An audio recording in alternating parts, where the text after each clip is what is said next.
So I'm out here on the infamous Toyota Prius Prime that has, see this accumulator assembly? You cannot get none of these pieces separate.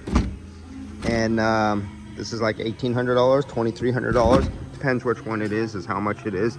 It always gets right here and yanks off the wires and damages, bends the brackets. Nothing is available.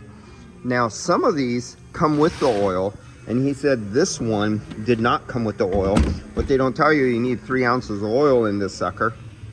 And apparently this is an order on this make year model that they don't give the oil unless they had an alternative optional. And you guys all know it's a couple $100 for the oil just by itself. And I told them to look that up. The insurance company is going to get billed for that. And here's one of the biggest killers of these Prius Primes. Total out salvage cars, body shop cars.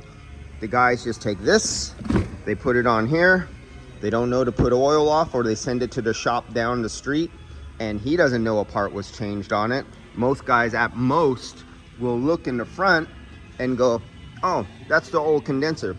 They just want to recharge. They must have disconnected it and I don't need to put no oil in there. And it will work perfectly with 3 ounces low on oil this year. Not in several months. Depends on your climate, how much you use it. But it will over dilute the ratio of oil to refrigerant out, and the compressor burns out later on.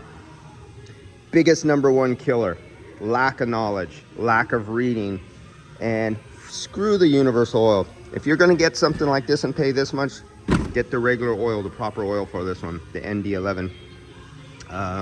Otherwise, go buy an old 73 Pinto if you can't afford it. See you guys later.